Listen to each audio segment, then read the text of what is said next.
So we'll get started. Today, I'm going to talk about anticoagulation and VTE recurrence. The goal was to talk about specifically cases of provoked DVT and PE and distal DVT, but I have a suspicion that we're going to just talk about provoked, just given some new recent papers to discuss, but we'll see what we have time for. So the reason that I thought about talking about this subject is because we decide on the ideal duration for anticoagulation for VTE every day by balancing patients' risks and their benefits, and really looking at the person in front of us, and both their risk for clot, but also their risk for bleeding. And it's been well established for many years that the patients with provoked VTE should be treated for 3 to 6 months of anticoagulation, that finite amount. Although I will say that that notion has recently been challenged by studies such as the High-Pro trial, which I'll talk a little bit about, as well as a very recent study that was just published 10 days ago. And then distal DVT is another area where the data for treatment durations is a bit heterogeneous, with some conflicting results between the major trials and meta-analyses. So another area where I thought it'd be worthwhile to really delve into the data and see what existed there. But as I said, if we don't have time for distal DVT, I can save it for another network rounds as well. So first we'll start by talking about the provoked cases. So what do the guidelines say? The Thrombosis Canada guidelines, AHA, ACCP, all recommend this 3 to 6 months, or in some cases 3 months of duration for a primary VTE that was provoked by a major transient risk factor. And those we all use as the major transient risk factors include things like a major surgery, where the patient's under general anesthesia for greater than or equal to 30 minutes, immobility for greater than or equal to 3 days is another common one as well, and then trauma being the third. And everyone kind of says the same thing, but where did this data come from? And if we look back, I mean, this is really the paradigm or the mantra that we use to treat a lot of our clots this day, where we think about it in two separate time points: the primary treatment phase, which is that first 3 to 6 months, and then the indefinite duration after. And that a lot of that depends on what risk factors remain for that patient, and of course whether the initial clot was provoked or unprovoked. But I think what's important to remember is that a lot of this data, or slash all of this data that we have that tells us we should treat clots that are provoked for 3 to 6 months, is really from warfarin era trials. One of the first ones, again, we'll go back in time a little bit, but going back in time, one of the first ones was this Durac trial that was published back in 1995, done in 6 centers in Sweden. And they looked at objectively diagnosed DVTs in about 900 patients who were treated with low molecular weight heparin and then transitioned to warfarin. And what they did is they compared the rates of recurrent VTE in these patients, either when they were treated for 6 weeks versus 6 months. And we followed them for 2 years. Oh, sorry, can you guys see my cursor? I'm having perhaps not. I don't know that you'll be able to. That's okay. And they looked objectively to see what the rates of recurrence are, and highlighted in red on the left-hand side of the panel here, we can quite clearly see that the rate of recurrent DVT in patients who were just treated for 6 weeks is much higher than those that were treated for 6 months. And we can appreciate it in the graph seen on the right lower quadrant there as well. What you can appreciate too is that while the curves are initially quite similar, the orange and the purple one, as soon as the orange one, which is the 6-week treatment group, as soon as the treatment has stopped, there's quite a sharp rise in the slope of that graph, which is the recurrent events that happen after the anticoagulation is discontinued. And this really, and interestingly, if you look further, so if you go, at about 6 months or so, or maybe 10 months of therapy, the slopes of the graph start to look a lot more similar.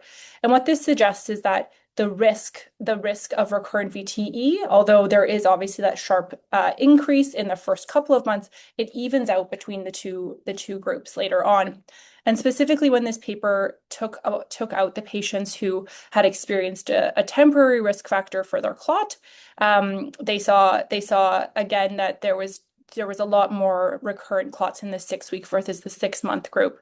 So really what this paper suggested is that 6 weeks is probably too short for treatment of VTE. Another trial, again, this one's from 2001, called the Dodavec trial. Here they combined, this is one that used a vitamin K antagonist called fluindione. They used 700 patients. They looked at clots that were in patients who didn't have cancer, they didn't have any underlying thrombophilias, and they compared VTE recurrence at 3 versus 6 months. And that's highlighted in red. Oh, here's my cursor. That's highlighted in this red box here. And really what they found is that there were equivalents between the two groups in terms of the recurrence in VTE. They also looked specifically here, they looked at the complication of longer treatment, that being bleeding. Unsurprisingly, they found that in the 6-month group / 24-week group, this was higher, but not significantly so. And they didn't specifically compare provoked versus unprovoked, but they did exclude some groups who had that persistent provoking factor, either being cancer or thrombophilia. And what this trial suggested is that probably 3 months, based on this data, is enough. So 6 weeks is too short, 3 months is sufficient. One of the big meta-analyses that came out at this time to synthesize a lot of this data, again, these warfarin trials about the duration of anticoagulation, was this BMJ article from 2011. And this was one of the first ones to collect it all together.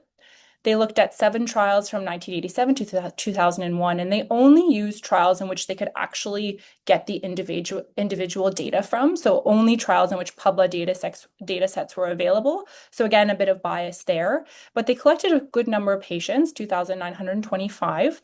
These patients were all treated with low molecular weight heparin, transitioned to a vitamin K antagonist for a varying amount of time.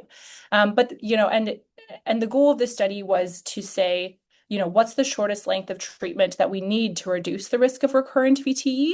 And what they did nicely in this trial as well is they separated out patients who had provoked versus unprovoked clots, and they could really see that there was a difference in that duration. So who were these patients?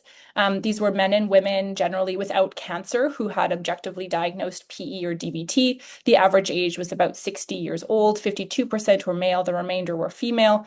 It included those with provoked and unprovoked VTE. And what they used in this case as a definition for provoked was those who had recent surgery, plaster cast immobilization, or admission to hospital. So slightly different from the modern definition of a majorly provoked event that we would use now, but similar enough. And they made sure that all the recurrences that were seen here were objectively diagnosed and were also associated with symptoms. And in terms of the group, 40% of the patients had a provoked clot and 60 had unprovoked. So again, they had a reasonable group. And they were able in this case, because they had a reasonable number of patients in quite a few trials, to separate out patient groups depending on the length of treatment. So here we have the 6 weeks or so group in blue, 3 months in red, and 6 months in green. And time 0 here on the X and Y axis is time after anticoagulation is stopped. This first data set that I'm showing is pooled, so we have unprovoked and provoked clots. But I think what you can very clearly appreciate is that the blue group, so the group treated for 6 weeks, took off pretty quickly after the anticoagulation was stopped. So they had a lot more recurrent events. But what's interesting is if you look further at either one of these graphs, is that after a certain amount of time, so 6 to 12 months, everything goes back to being the same. So the patients, although they eventually have a lot of this recurrence that occurs in the initial phase of treatment, at some point their risk of clot and the rate of VTE that they're experiencing evens out. And that's shown here, where they looked at the risk of recurrence during the 24-month period of follow-up, and they said it actually looked similar between these groups. And then specifically when we look at this, the green and the red line, so the 3 versus the 6 months, they really didn't find any significant difference between the groups. So let's separate it out, because we obviously know now that whether a clot is provoked or unprovoked greatly impacts the rate of recurrence. So here's the data for the provoked clots. The different colors are just the different lengths of treatment. So here, if we look at those who were treated for about 6 weeks and then followed for less than 6 months after stopping the treatment, they had quite a significant rate of recurrent both PE and DVT. So again, this goes back to that whole 6 weeks is too short. However, when you look at the 3 month group and then the 6 month group, what they found in this case is that there really wasn't any difference between them in that initial 6 month period of follow-up after stopping anticoagulation, and everything kind of evened out once they were at that 7 to 24 months. Again, suggesting that after the acute period is over, the patient's risk of recurrent clot returns to what it was intrinsically, and everything evens out from there. And so what this suggests is that probably at least a minimum of, again, of 3 months is necessary to treat provoked VTE. And at this time, there's not, based on this data, at least there's not a ton to suggest that 6 months might be better. Very briefly, this isn't the goal of this talk, but very briefly, looking at the provoked events, I think the only thing I really wanted to emphasize here is obviously the numbers are much bigger. So increased risk of recurrent clots overall in the group obviously treated for 6 weeks. But here there was a difference that emerged between treatments, patients who were treated for 3 months versus 6 months. That being that those who were treated for only the 3 months did have an increased risk of recurrence compared to those who were treated for 6. And this is where at least the beginnings of a minimum of 6 months is necessary to treat unprovoked PE or VTE comes in. So of course, we say, okay, 6 weeks is too short, 3 months might be good enough, but that's of course balanced by bleed risk. And at this time, that was a big deal. This is a meta-analysis looking at 33 trials that assessed for bleed risk. And specifically what they found, I mean, these rates are very, very high. And I'll say there were some problems with the trials that looked at bleed risk. So for example, their definition of what major bleeding was in this meta-analysis was a combination of what we'd now call clinically relevant non-significant bleeding and major bleeding. So that's why the numbers are so high. And also the patient populations included in this trial were those who had additional risk factors for bleeding, such as end-stage renal disease, liver disease, etc. So take this with a grain of salt. But of course, this was the data that was available. And what it showed is that the case fatality rate for major bleeding was 13.4%, and the rate of intracranial bleeding was 1.15 per 100 patient years. And this is huge. It suggests that 1 in 7 bleeding episodes are significant. And when they looked at the bleeding rates, look at the same rates early on, so during the initial 3 months of therapy, and then later, during the later 3 months of therapy, those weren't significantly different. But of course, because of this big bleeding rate, there was a big push to say, can we shorten this? Can we do a shorter course? And so that's when another review came out. This is a Cochrane review in 2014. Again, comparing different durations of therapy, but their goal was also to incorporate bleeding data to try to figure out, okay, what is the duration of anticoagulation where we can prevent clots, but we can also avoid major bleeding. And this was 11 RCTs, about over 3,000 patients. But again, a lot of the trials were actually all the trials were those warfarin era trials.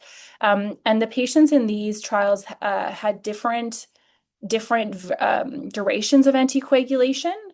So some of them were 4 weeks versus 3 months, 6 weeks versus 12 weeks, etc. And they again pooled provoked and unprovoked VTE. So when they looked first at the occurrence of VTE during the period between cessation of treatment in the short versus the long arm, so how many clots recurred, they found that of course, like unsurprisingly, those that were treated for a shorter period of time had more clots than those that were treated for longer. Again, this isn't necessarily something surprising.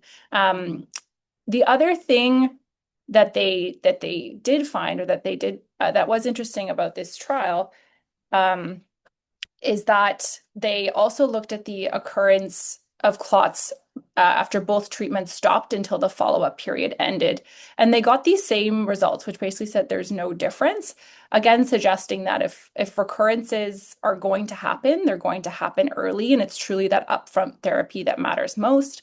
And this is emphasized well in the previous trials that I went through. So the Schulman study, where they showed that, yes, there's this big increase in the risk of clot that occurs early on, but the the risk evens out after a certain period of time, after about 6 months or so.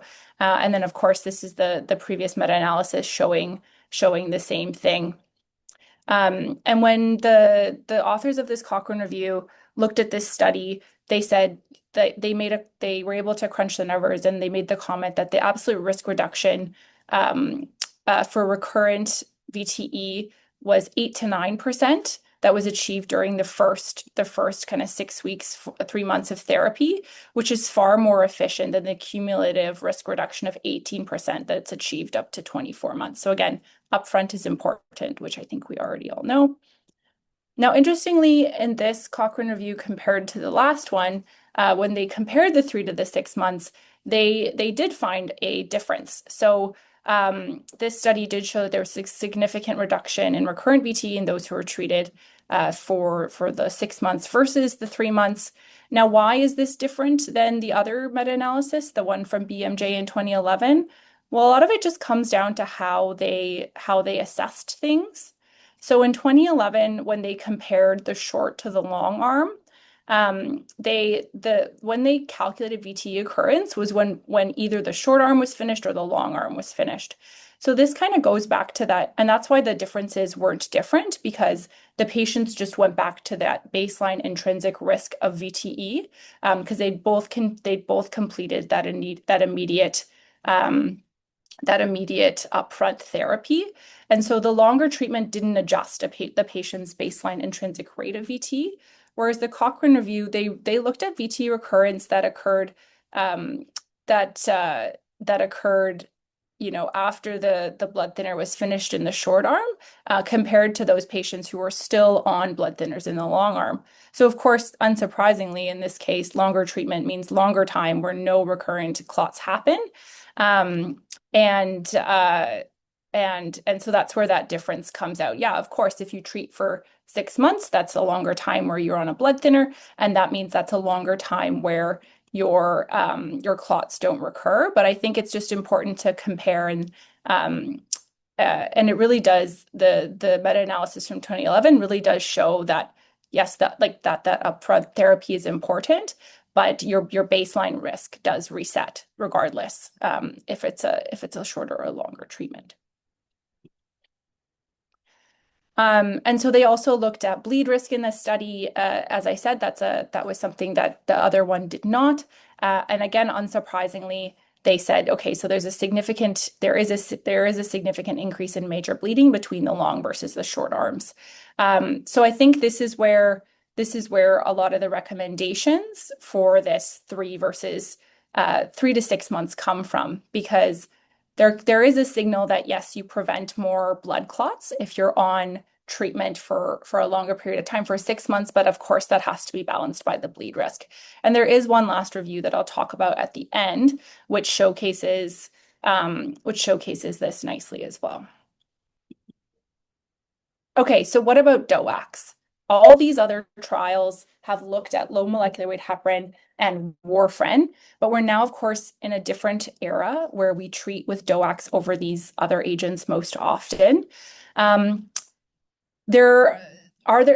think one of the big questions is, are there any studies that actually look at how long we should treat VTE in patients with DOACs versus low molecular weight and heparin? And the answer is we really don't have any of those studies, except for some of the newer stuff that's coming out now that I'll talk about later on. When we go back to the initial DOAC study, so Einstein, Amplify, HOCUSI, they looked at the patients in these studies were treated with different lengths of anticoagulation. And looking through the paper and the methods themselves, what they say is that these durations were ultimately determined by the treating physician and made at their discretion. So there wasn't really it was more so based on the physician's approach to the patient, what their risk factors were, et cetera.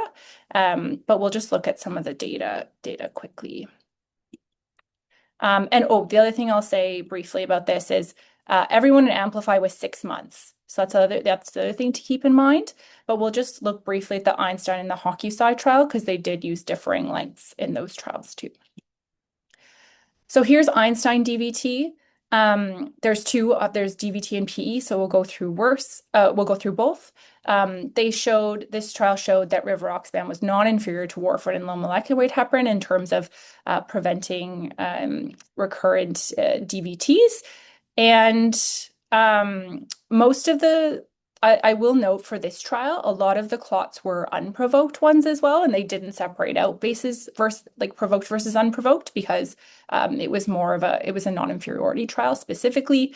There was a 2.1 recurrence rate for those patients treated with Riva and a 3% in the standard therapy, so enoxaparin and VKA. And this was significant for being non-inferior. Of course, the study was not powered to look at the difference between patients who were treated with 3 months versus 6 months versus 12 months. I think one of the things that you can appreciate by looking at this data is that the majority of patients were treated for 6 months. So that's something important to note.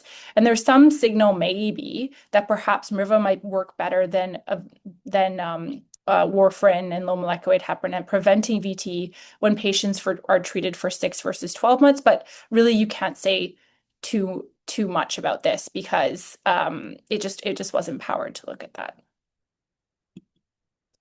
And similar with the Einstein PE, I won't go into it too much. You can't say a lot because it wasn't powered to look at this. But most of the patients, again, were treated for 6 months.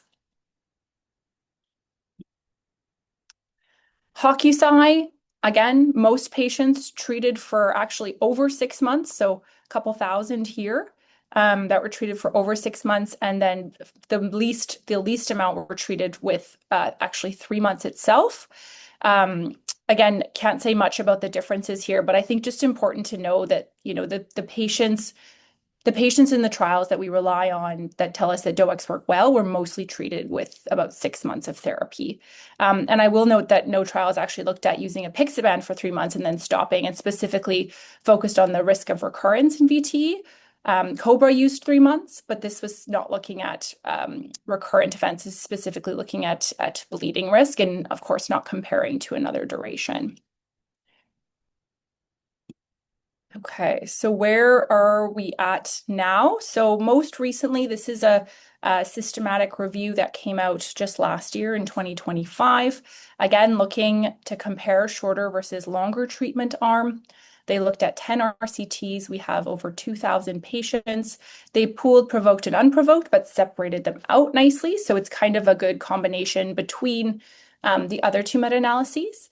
And then again, all the studies that they used in this systematic review, which is quite recent, are the same ones that I've talked about in the other meta-analyses. They're all trials that looked at warfarin and low molecular weight heparin. There were varying amounts of treatment arms. They generically said they combined like shorter treatment arms, which they said was 3 months or 3 to 6 months, and then they had a longer treatment arm as the comparator, which was patients who were treated in trials for 12, 24, or 30 months.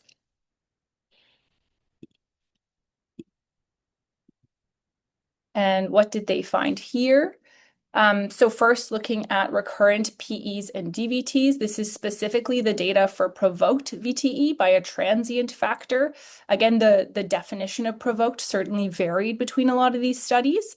But what they found, just to synthesize everything nicely, because it's a lot of data, is that the longer duration, so again, the greater than 6 months, led to 5 fewer PEs out of 1,000 people versus 12 fewer for unprovoked and 6 fewer if there was an enduring risk factor. And similar longer duration also led to fewer DVTs. That's fair. That makes sense. The longer you're on a blood thinner, the more clots you're going to prevent. They also, I think something unique about this one is they also balance that with mortality and bleeding. So not as many trials back in the day looked at mortality, but they also showed in this data that specifically in the cases where of provoked VTE in the context of a transient risk factor, they found that the longer duration, again, that greater than 6 months, led to more deaths per 1,000. And this was the same for unprovoked clots. And then, unsurprisingly as well, if you treat provoked VTE for more than 6 months, you also get more bleeding. So the longer duration in this case, in this subgroup, led to 21 more major bleeds per 1,000. So I think what we can say looking through this data is yes, sure, greater than 6 months of treatment for provoked VTE and clot does reduce your risk of recurrent clot happening, but it's at the expense of an increase in mortality and an increase in bleeding.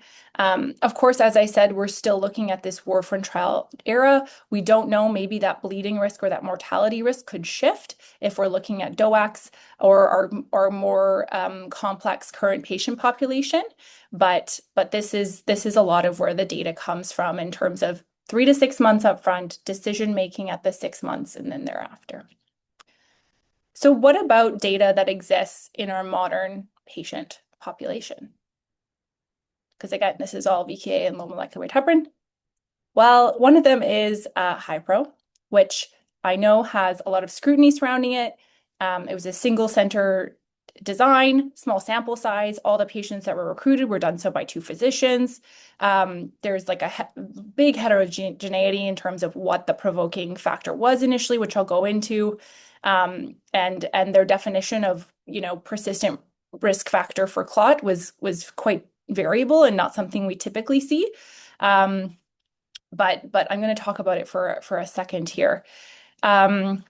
Because it is actually one of the few studies that's looked at the duration of anticoagulation and the risk of recurrent VT in our modern complex patient population that's on DOACs.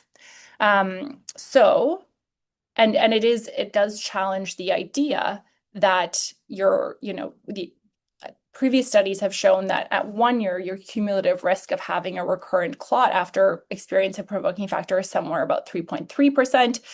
But they challenge this idea and say maybe it's something a lot greater. So regardless, we'll take a quick moment to go through some of this data. They took, in brief, as a reminder, they took 600 patients who had acute VTE due to a major provoking factor, as per their definition, which I'll go over in the next slide, who were treated for at least 3 months of anticoagulation. And then these patients had to have at least one durable risk factor, which they defined in this study as things like persistent immobility, obesity, heart failure, lung disease, CKD, et cetera, or even atherosclerosis. And then they randomized these patients to ongoing prophylactic dose of apixaban versus placebo, and they followed them up to determine what the rate of their recurrent VTE is.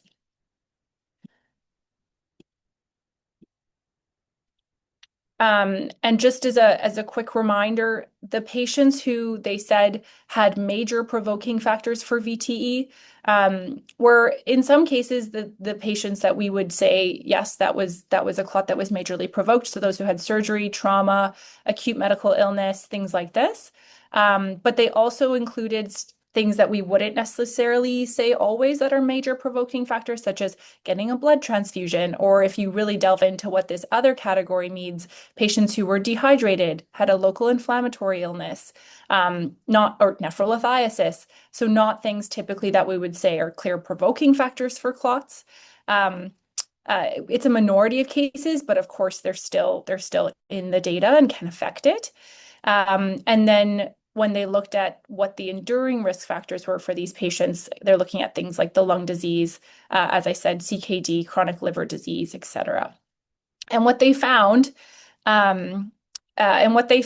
that with apixaban, the amount of symptomatic recurrent VTE was much less than placebo. And these were all the DVTs that recurred, no PEs. And while you can say, okay, well, if we've included some patients in this cohort who have provoked VTE from something like dehydration, probably their intrinsic or endogenous risk for more VTE is higher than someone who had a clot provoked by surgery. The suggestion from the authors was that we should consider extended anticoagulation in those with provoked VTE and enduring risk factors, such as the things outlined here, which of course we know in our patients is a huge number, especially given things are getting more and more complex. So again, this study had a lot of problems with it. There is a lot of hesitancy to accept this idea of extending anticoagulation in those with provoked clots for good reason, I think. So it's not something that's been adapted, but what I will say is literally 10 days ago, there was this study that was published in Blood. It's actually still in preprint, so it's only a PDF available and it's still in progress. I don't even have access to the supplementary data yet, but I thought I would show it because it's interesting and intriguing and makes you think about how maybe we need to think differently about how we treat provoked clots. But the study is from a group in Vienna who are part of the Austrian Study of Recurrent VTE group or ORIC study group. Um, they've produced some data about recurrence rates and unprovoked clots, D-dimer, other biomarkers that we use, and they also are the group that helped establish the Vienna prediction model, so robust study group. What they did is this is a prospective cohort study. They followed patients after they had completed 3 months of anticoagulation, and this patient cohort that they followed is between 2019 and 2025. The patients had to have objectively diagnosed lower limb DVT plus or minus symptomatic PE. They did include some cases of distal DVT as well, as you can see up here. And they had to have these clots provoked by a either a major or a minor transient risk factor. And if you look here at what that meant and what that definition meant, it's quite similar. They excluded trauma, but otherwise is quite similar to what we would call a majorly provoked VTE. They specify in their methods that when they say major surgery, it does mean surgery where they experience general anesthesia for greater than or equal to 30 minutes. So it is quite similar to what we typically call as, major and minor provoked clots. They also, I will say as well, this group also had some persistent risk factors, and the authors in this study used similar definitions for persistent risk factors compared to the high pro style. So stuff like elevated BMI, chronic lung disease, autoimmune disease, arterial disease, etc. They did exclude patients with lower risk clots, so muscle vein clots. They also excluded those with active cancer, pregnancy-associated VTEs, thrombophilia, and patients who needed anticoagulation for another reason, because of course they couldn't follow them prospectively off of anticoagulation and monitor their recurrence. And their primary outcome was objectively verified symptomatic DVT and PE. This is a cohort where almost everyone was treated with a DOAC because it's a modern cohort. And actually what ended up happening is that the study had to be stopped early because they had a higher than anticipated rate of recurrent VTE during their monitoring period. And so this was a clear violation of the key assumptions that they outlined in their trial, which was they expected for those with the majorly provoked PEs to have a recurrence rate somewhere of about 3.3% per year, but it was well above that. And so they terminated their study prematurely after only collecting 250 patients. What did their data show? Okay, so of the 242 patients that they accrued, 20 of them had recurrent VTE. 80% of these recurrences were unprovoked, 20 were provoked. They looked, were these the patients that had one of those persistent risk factors that I outlined above, although, whether or not they're persistent risk factors is a bit questionable. And there was a non-significant trend towards an increased risk of recurrence if the patients had one or more of those diagnoses. So again, CKD, chronic lung disease, etc. The most striking part of this whole thing is that recurrence occurred in 13 of 72 patients who had a major provoking factor. And only 7 of the 170 patients who had a minor provoking factor. Again, this is small. I appreciate this. This is small numbers. But this risk, they quote, for cumulative recurrence in patients with a major provoking factor is 11.5 at 12 months and 19.7 at 24 months, way above what we would ever expect. And you might think, okay, well, maybe these patients who had the recurrence that at first were confronted with a major provoking factor, maybe it was the non-surgical patients, because we also, looking back at previous studies, we know it's really the non-surgical provoking factors that have a somewhat higher risk of recurrence compared to those that were surgical. But actually, 10 of the 13 patients who had recurrence, their initial provoking factor was major surgery. Again, I appreciate small sample size, but very interesting. They actually also show the patients. So this is the patients who had recurrence after provoked VTE. I've just included those that recurred and had a major risk factor. So again, a lot that for which major surgery was their major risk factor. And then their recurrent clot, the majority didn't have a reason, so it was unprovoked. But some of them also encountered other risk factors for VTE, such as being confined to bed or having another surgery. What I'll say as well is that the authors made it clear in their methods that in risk situations, so for example, patient had a clot from surgery, completed their 3 months of treatment, and then they went for another surgery, those patients would be thromboprophylaxed according to guidelines. So presumably that means that they would have received prophylaxis around their subsequent surgeries. Of course, I can't verify that because I still don't have the supplementary data, but that's the assumption that I'm working out of. But as I said, not all the patients who had recurrent VTE did even experience another provoking factor. So what does this mean? I think, again, going back to this idea of the previous trial that said, okay, so if we look at VTE recurrence after short versus long treatment, really, if you compare the recurrence rates after each of this, patients just return back to their intrinsic risk of VTE, whatever that might be. And so things end up being very similar. But I guess my question is, do we know what our current modern patient population's intrinsic risk of VTE is? Has it changed over the years? If we go back and we compare to that intrinsic risk back in the warfarin era versus now, has it changed? If we go back and we look at the data that's informed a lot of what we do, aka the data that tells us what the risk of recurrence is after a first provoked VTE.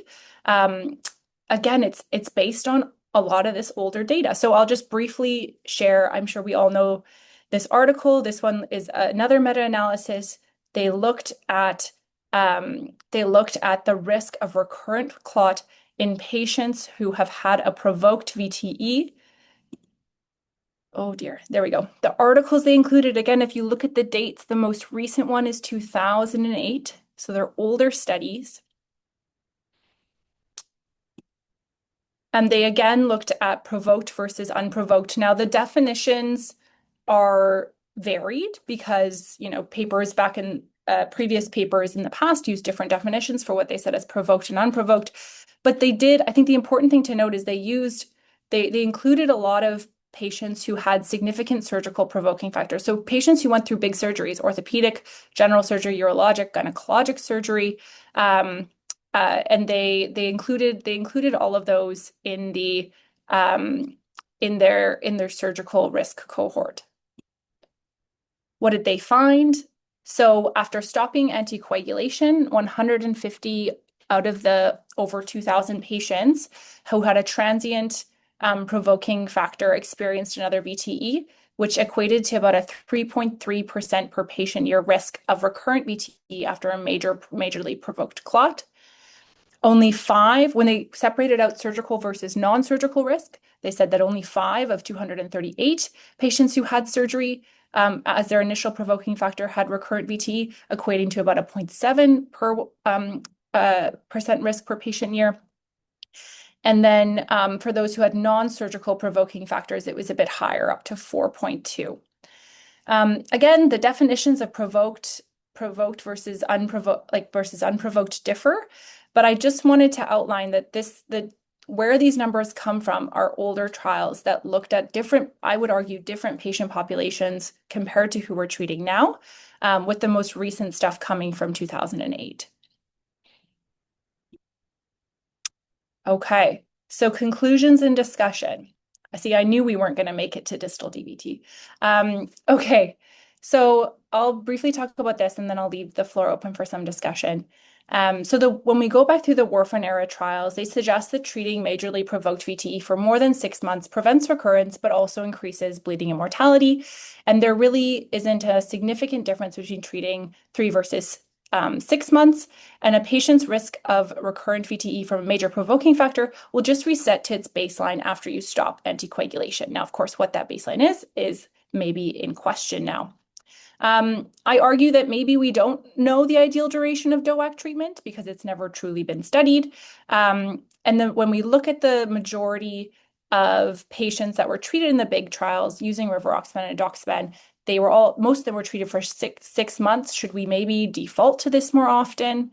And there really hasn't been any studies that have said, okay, these are the people who benefit from 3 months after for a provoked clot, and these are the people who could benefit from 6.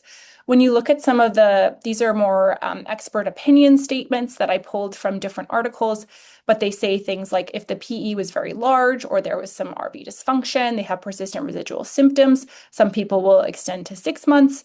And this is the same here. So if they have pretty extensive DVT involving proximal veins, maybe you should extend to 6 months, which is reasonable, but it's more so based on expert opinion. I think where a lot of our conversation lies now is do we know the intrinsic risk of VT for a modern patient population? They're aging, we're becoming more complex. Is there a role for repeating studies to look at recurrence risk and duration of anticoagulation in this new cohort? I think even, it's hard to accept the data that I showed, the more recent studies.